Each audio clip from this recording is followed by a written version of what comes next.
each of us have different leadership styles. There are leaders in the firehouses really different. Right. On fire, but you're different. You're soft spoken, you're humble, and yet you're able to manage Right. a department. Well, for me, the biggest thing I would say as a leader is, gaining trust. Gaining trust from your employees, because, with trust, they trust in that, what you have taught them, they're able to proceed and do their daily tasks with confidence. But also, fairness is a big thing for me, and accountability. So, of course, mistakes happen, but owning up to it is also a big thing for me. Yeah. And that's what I try to instill also in my team members. So I know mistakes happen, but the worst thing you can do is try to hide it, try Yes. to push it away, or, to someone else. So those are probably like the worst things that you can do. So accountability is huge for me.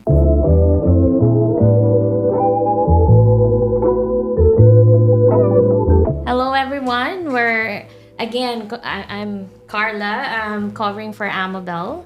And our today's guest will be Ruben Arrieta. Hello, everyone. Yeah, he's our revenue manager in Denu. So I'm looking forward to this time because I will finally get to know better who Ruben is. Of course. Right. Okay, Ruben. Very briefly. So you've been with Denu for how long? For how many years already? Well, officially with Denu, it was maybe 4 years. But then before that, of course, I started first in Vanura. That's where I met you first as well. Right. Yeah. So total, you've been working with would us for say 6 years. Almost 7 years. Yeah. Wow. 2018, I That's- remember. October of okay. 2018. Okay. Yeah. So that's a long time. Yes, it went by fast. Right. And so 7 years, almost 8 years. Oh man. Being a revenue manager, you're dealing Like- with money and stuff. What keeps you going? Like I said, it has gone by so fast. I haven't even realized it's been that long until just a few days ago. Kristen, our HR, was asking us when was our start day and everything. And I'm like, oh Right. shoot. That's why I was able to remember Yeah. October of 2018, because I'm like, wow, that just went by so quick. But what keeps me going, I would say, is just that in this field, it's just it's changing. It's evolving every year. There's new regulations. There's new requirements, and with that, it's a learning curve. So it's consistently learning. I think that's what helps me. That's what gravitates me. I shouldn't say gravitate, but what keeps me going here in Denu, because I think just constantly learning is what I love. I think what I worry about the most is just being stagnant. So anything whereas if it's stagnant, I think that's when I start to lose interest. And yeah. Oh yeah. Wow. So being in the revenue department, Right. that's big. Yeah. Yeah. Yep. Briefly, what does a day look like for you? Well, of course, with revenue, of course, you're concerned about cash flow. So with cash flow, you think of billing. Yeah. So particularly myself, when I began, I particularly started with the private insurances. Over time, I started learning more about Medicare, especially under Sir June. He taught me more on the Medicare guidelines and the billing. So I got to see both aspects as far as the main payers that you would see federally and statewide. So very interesting as far as the requirements that each one has, regulations. But at day-to-day basis is, of course, you're overseeing how can we keep the cash flow healthy, essentially. Right. So that keeps Alma happy, our CFO. That keeps owners And happy. Amabel and Alan Yes. happy. Correct. Yes. So I guess you have kept the ship afloat, you and your department, your team, the whole team afloat through the years, despite the COVID. Yes. Right? I remember those days very well as well, because during those times we were still at Vanura, based in Vanura. And I remember, we had to help in other aspects that we weren't used to. So I remember assisting with intake. That's something I will never forget.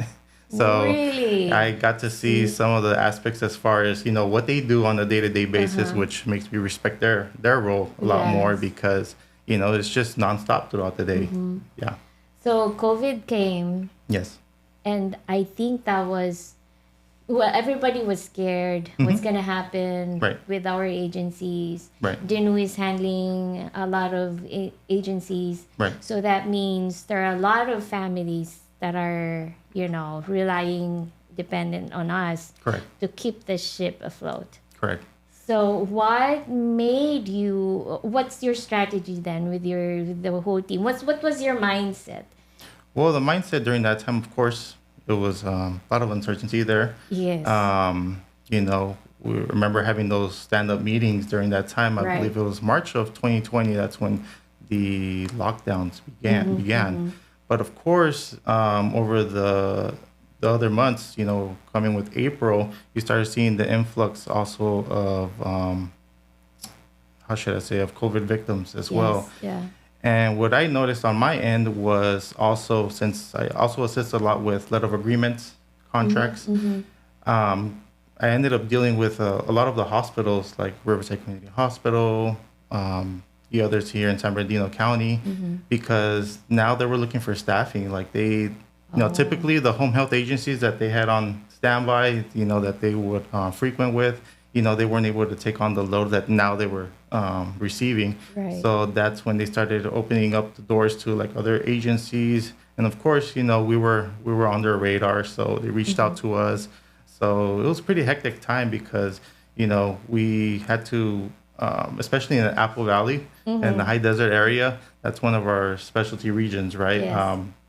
A lot of places had lack of coverage there, Uh-huh. but we did what we could, to help and staff those patients there. So it was a hectic but very rewarding feeling during that time Yeah. because I was glad that I was able to collaborate, especially with our intake at the time, Yes. and just to help get those patients staffed because I would help with the letter of agreements, provide them the details as far as what we would need, and then if they needed assistance with anything else, reaching out to their case managers or whatnot, I would assist in that regard.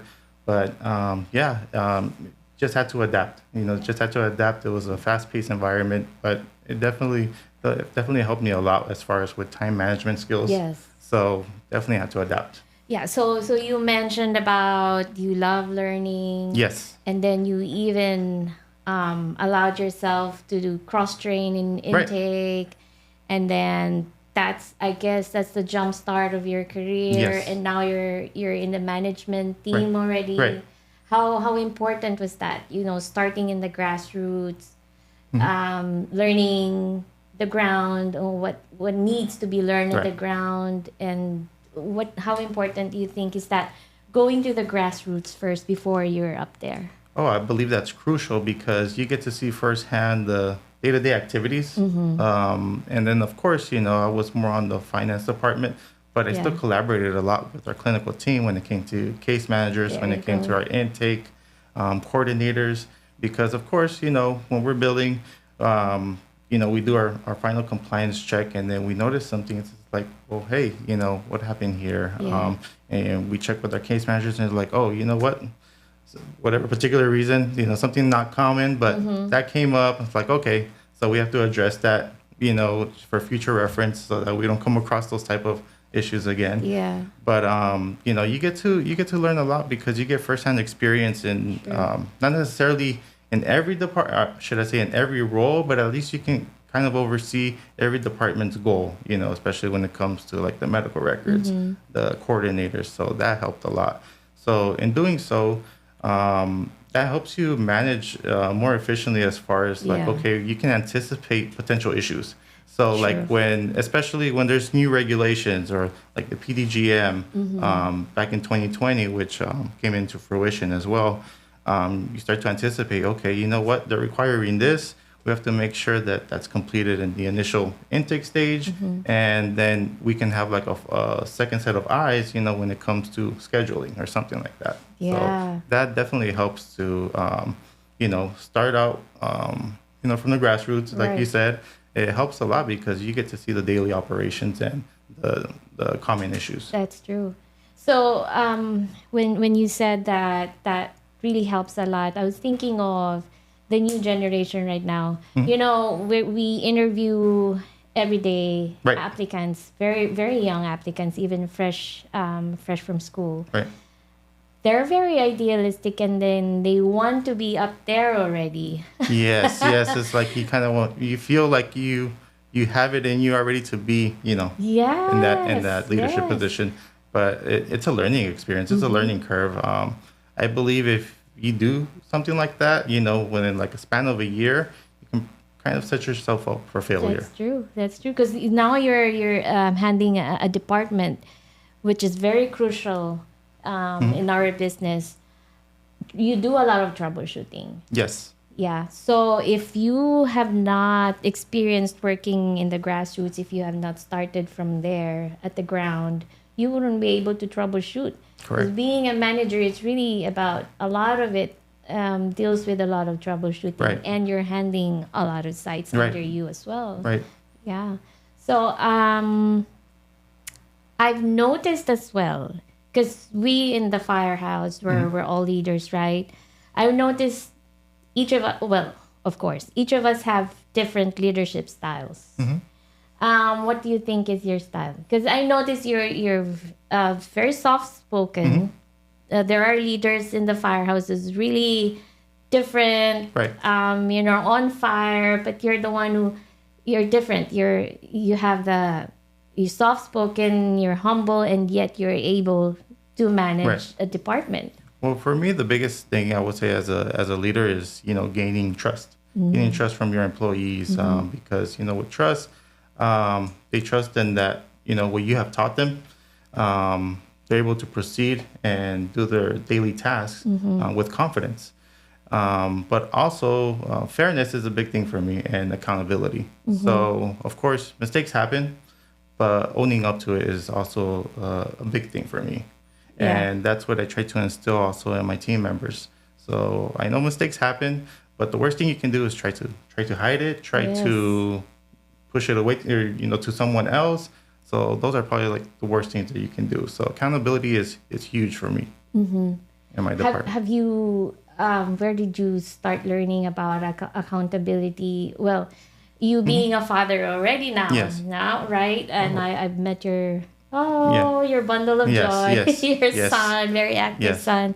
Accountability and being a leader in the family or in the company. Right. How important is that for you as a family man as well?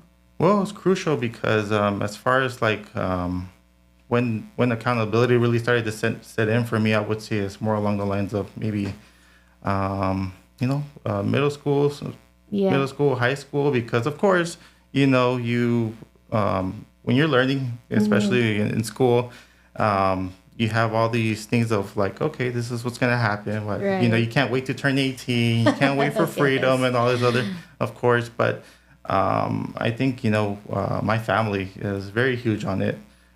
Responsibility as well. Yes. So being also the oldest sibling of four is a big thing. So I couldn't necessarily have the freedom to say like, oh, if I can mess up, it's okay. I have a big brother to take care of me. That wasn't me. So I had to be the one to kind of set an example for my siblings as well, because I knew they were watching. So I knew that if I was doing the wrong thing, they would think it's okay as well. So Yeah. accountability was a big thing for me. I had to hold myself accountable, be responsible, and look after my siblings, because you have to set an example for them as well. Oh wow. That's Yeah. that's heavy for Oh, yes. being the eldest, right? Right. And thriving in this our economy right now. Right.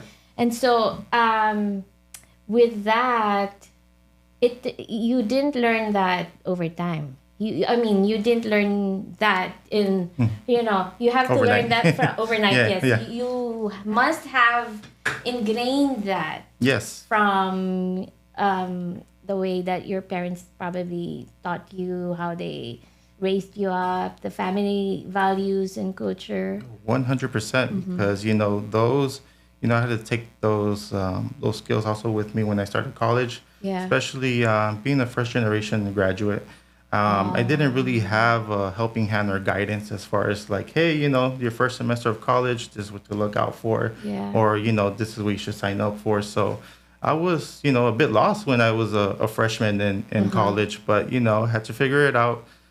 Spoke with a lot of my teachers, saw help with counselors, and try to help my best way possible to help proceed and finish school, because that was a big thing for me. I know it was a big thing for my parents Yeah. and my grandparents, because they sacrificed a lot for me. So Wow. I knew it was a big chip on my shoulder that I couldn't let them down. Well, I'm sure they're proud of you right now. I hope so. I would think And then so. your son is looking up to you, probably Yes. get transfer that values that Yes. you've learned from your grandparents, from your parents, and Of then course. down to your son right now. How important is family for you? Oh man, that's it's one of the core values for me, I would say, because I always put my family first before I put myself times. True. So it's crucial for me because, especially growing up, like I said, being the oldest sibling, I wasn't okay if one of my siblings or my parents weren't okay. So in order for myself to be okay, I had to make sure everybody else was also Yeah. doing good, because that's something that I concern myself with. If somebody was struggling, I was essentially struggling with them as well. So I would try to help them, overcome whatever issues they would have Yeah. to the best of my will, because also as you get older, you also learn that you can only help people to a certain extent. At times, you can do everything you can to help someone, but if they don't want to put in that effort as well, then it's sort of like a lost cause. So it's like you have to also let them learn on their own at times. Correct. Yep. Yeah, So that was a big definitely. learning curve for me as well. Yeah, so constantly you're learning. Right. So you mentioned Yeah. about seeking help from your counselors, professor, teachers, Right. when you were in school, Right. and then you started on the ground, and then worked your way up to the management, Right. and handling finance, money, daily. Right. It's a day-to-day thing for Yeah. you. How do you balance that? Because family is crucial for you, very, very important for you. Right. And at the same time, you have to hold that responsibility, that crucial role you have in the company. Right. How do you balance that? Well, I think that's where time and time again, you just have to take a step back and just be grateful. Be grateful and appreciate for what you have, what you've accomplished, because of course you can always do better. You can always do better, be better than you were yesterday. But I do feel like sometimes you can't be too hard on yourself, because I felt Yes. like that was me, especially during when I was at university. Because of course, if I had a rough semester, like I remember calculus, I took it during winter, which was 6 weeks. Yeah. So it was an accelerated class, and I struggled with that one. So Okay. I took it very hard on myself. It was difficult. I had a rough time during that spring semester, but. Yeah. I've learned that you can't be too hard on yourself, because the mistakes that you have made or difficult situations you may have overcome. You just have to appreciate. Hey, woke up next day. I'm able to go out and recertify those mistakes that I've made Yeah. and do better. Right. So it's very important to just reflect and be grateful for what you have, and so that because some people don't get that chance, and you get to Exactly. wake up the next day and you have another opportunity. Exactly. Yes. So that's very important, because with what's going on around us right now, it's very natural for us human beings. It's easier to complain than being grateful. Right. Right? Whenever when we are pressured to make an output, and there's a pressure back in our family like yours, because not just your own family, but also your siblings, Correct. and then your the whole family influence. It's easier to complain. It's easier to feel bad and be hard on yourself than wake up. I'll choose to smile. I'll choose to be Yes. grateful. Yes. Right? It takes practice. Yes. And you've learned that from school. Yes, I've learned that from school, through the years? but also through from people that I've met. Yeah. So I got interested in certain clubs and whatnot, Oh. and certain activities. So of course, over those periods as well, like you meet other individuals, and I always try to especially learn from those that've done it before. Yeah. So I remember, especially, of course, I'm a very conservative person, I would say, especially when I started out in school. Really wasn't very outspoken. But, I just decided to, hey, gotta open up more. Yeah. Speak to strangers, especially, your peers, because you never know what you can learn. And I remember, I used to take the bus when I used to go to college. And of course, I had a long walk downtown Riverside. And I remember meeting other professionals, whether they were healthcare professionals. I Yeah. remember speaking with lawyers as well, Oh, really? whether it be about, cars or whether it be about career advice and those things. But I'm very grateful that I kind of opened up, got a little bit out of my shell, Yeah. started to get out of my shell during that time in college because, you know, just opened up so much more connections, Right. more knowledge was the biggest thing because now that helped me basically give me a boost of like, you know what, it is possible. So That's that true. helped a lot. Yeah, cause yeah, that illustration that came to my mind is that if we're so caught up in our own shell, so we're closed, right? Right. That shell is very hard to penetrate in. Right. But if you release, open yourself to other people, like what you said, more knowledge come in. You learn from people's stories. Right.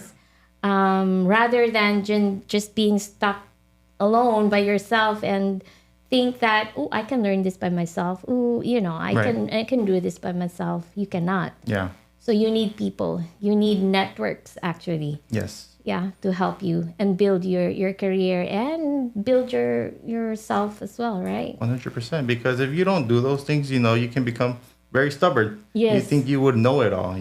So, and that's very dangerous too. because- Exactly. Yeah. You're one leader that you speak your mind when you know it's the right time. Correct. And you listen when you know that it's time for me to listen. It's important for me to listen, and then when I come up with my own thoughts, I will speak it out.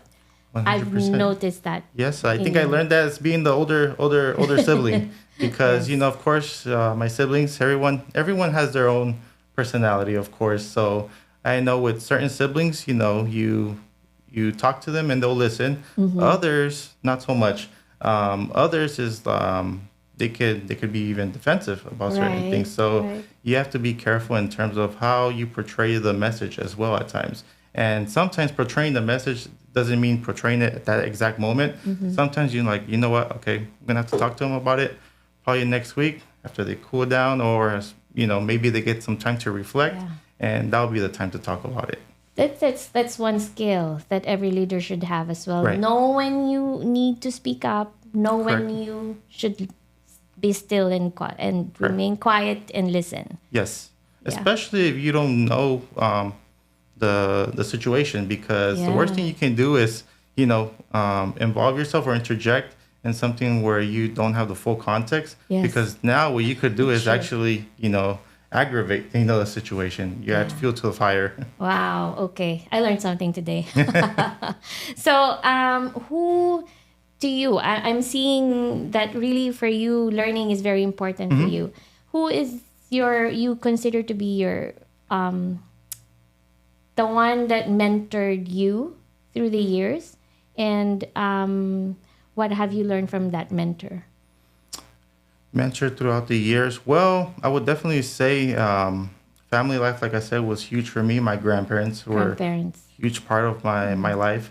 So I learned a lot through them and my mom. I would say those top three in my early life. That's what helped me get to school and finish school. I would say now in my professional career, I'm grateful to actually have more mentors. And Yeah. I've had Alma, who's my direct supervisor. She's assisted me a lot and helped me a lot. But then also you have Alan and Amabel. They've definitely helped me because I don't know what it is. Even when I first started, I was working in the back office, these are the owners of the company, Yes. and they still make time to, come and talk to you, say hi to you, hug you. And I'm like, wow, like at other companies where I was working at, I didn't even know who the CEO was. Right. So Alan and Amabel, especially, in the closed door meetings that we've had, Yeah. has just been very crucial for me because I take their feedback very seriously because, they've also helped build a successful business, various businesses over Yeah. the years. And, whenever they speak, I listen. Yes. That's so true. Because I remember when you rose from the ranks, and I remember them saying, "We believe in Ruben. He can do Wow. great things," and you've learned from them, and now that you're also cascading that through your teams, because you mentioned earlier that you have to trust them. Yes. You have to believe that Correct. they can do it. Correct. And probably you've learned that from your mentor, which is your Yes. family, and here in the business, who is Correct. Alma and the owners themselves, Correct. Alan and Amabel. Yes. Yeah. Yeah, they definitely instilled a lot of confidence in myself because, just to have someone, especially of that caliber, just say, hey, like you can do it. I'm Yeah. like, wow, like okay, like I can. Yeah. And every day you try to learn from the mistakes as well because you used to take those to heart as well. But learning from those mistakes was the most crucial thing for me because okay, messed up, but I couldn't let it linger around my head. It's just like Yeah. in football, I watch a lot of football. It's like a quarterback, they throw an interception. Worst thing they can do is think about it because you're more susceptible to throwing another one. So Right. you just go out there like it never happened. You learn from that mistake and just continue. I like that. Yeah. Yeah, because well, for me personally, sometimes mistakes can be hard. It can be tough on us, but we learn when we fall. Yeah. If we don't fall, if we don't make mistakes, we're not learning at all. We're Right. not even living Right. Right. at all. And it humbles you. So Yeah. there's definitely been a humbling experience for me, those mistakes, because I've learned from those experiences. I remember how I felt. I remember how I'm like, okay, what can I do now to never fall into that position again? True. So that feeling alone is what lingers around in your head, on day-to-day basis now, because how can I improve? You're always Yeah. seeking to improve. So yeah, that's been huge for me. That's great. So with all this going on, with our responsibility in the office and our responsibility at home, what's your piece of advice for working fathers out there? Hobbies help a lot. Yes. But as a father now, especially since my son was born, you have a little one running around Right. all day, so that definitely keeps you busy. But it's really about time management as well because you have to take care of the little one. Um, but at the same time, it definitely helps to have either a hobby or to Yeah. stay active because that's been one of my main things. I don't do it as often as I should, but I definitely try to make room at least on a Yeah. weekly basis. Go for a jog, go for a Okay, so walk. you run too. Yes, so Good. that's definitely crucial for me Yeah. because it just helps. It relaxes it relaxes your body. True. Yeah. So there should be balance. Yes. You For- definitely need that because Yeah. if not, if you don't find that balance, then I believe that's where you can overreact. You're overreacting either in situations at home or overreact at work. Yes. So that's why that balance is crucial. And you need to find it either whether it's a hobby, whether it's an activity, a club, or whatever it might be. Yes. Yeah. So without the balance, we'll go haywire. We'll go Yes. crazy. Yes. Yeah, we will not be as effective. Yeah. Definitely, that's gonna be healthy. So we also have to take care of ourselves too. Right. To be able to take care of Of others. of others. Yeah. And that's a lot. Yes. Sometimes that can be overwhelming too. Yes. Yeah. So, but it's great to come to the office. Feeling that you have a purpose. Right. Right. I think that's what helps, especially why time has gone so fast here is because, you know, there's a purpose here.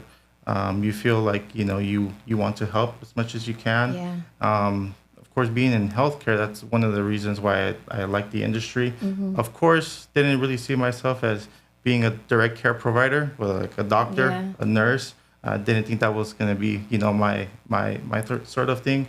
But I still felt like the need to help somewhere Yes. where I can help. And you know, working in finance, even though, you know, being in the back office, you don't play the huge crucial role as our nurses do, you know, the actual heroes do. But you know, it's definitely rewarding that, you know, we can help, you know, maintain whether it be contracts, regulations, or Yeah. whatever it might be to help service those members in our Yeah. service areas. That's so true. Yeah. Oh, wow. Okay. So there you go. A manager, a father, a brother, a Yes. son, and a grandson. Yes. Wow. These are tough. Yeah. Yeah. So, but again, you said that you have to love learning. You Yeah. have to love being mentored. Right. You have to have that purpose, and you have also have to take care of yourself. 100%. There are students out there that are listening. So, what do you think is your advice to them to make it out there in the corporate world? Well, I believe what helps, especially when, you know, I was navigating the space of, you know, college in my freshman year, I you know, I went in with the intended major of engineering, electrical engineering. Now, why did I choose that? Is because, you know, in high school we would do our projects as far as, Yeah. hey, you know, search careers, you know, see what you would like, and of course, the main thing you look out for is salary. Yes. So, you know, you're looking for the high salary jobs. That's the main thing that you look out for. That's what I intended, you know, when I was a freshman. But of course, you know, a lot of those technical aspects didn't really speak to me. I took an economics class with one professor in Riverside. And that's honestly what made me dive into more of the econ major, which is what I graduated in. So speaking with her, the activities and the clubs that I've joined, that definitely helped influence my major choice, which was econ, because just having a macro view of the Yeah. economies of scale, whether it be, you know, domestic or international, that's something that spoke to me, especially learning how money moves. So that's definitely something that I gravitated towards.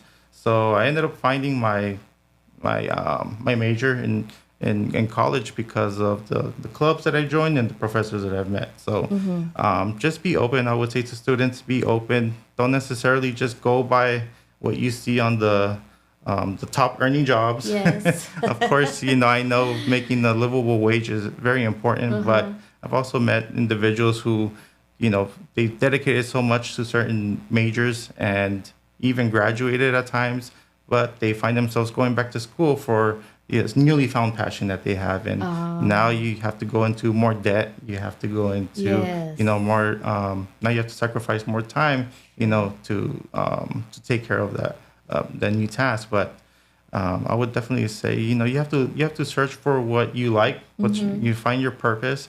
Just search for what you think, you know, you will be happy doing on a daily basis. So, and of course, I would also say this as far as technical wise, make sure you take into account AI. Make sure you take into account AI Really? because if you're going for, let's say, programming, I know programming, I know they're utilizing that a lot now, but AI is growing. So who knows how many of that sector or how that sector will be impacted true. in the Oh in the yeah. coming So years. with the changing, Right. you know, the advent of technology these Right. days. Right. So there you go. So we've come to get to know Ruben better. I'm sure your supervisor Alma will be proud of you.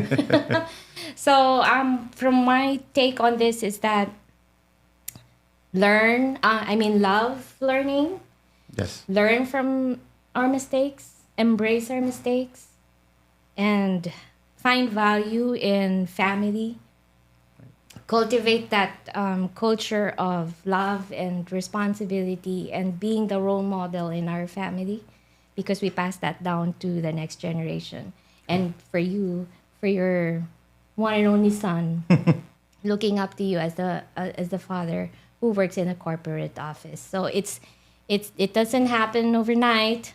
It's a gradual learning process from the time that you are hungry for knowledge until you're practicing that in your work, Right. which as like what you said, don't aim or don't be hungry for, just aiming for the high position.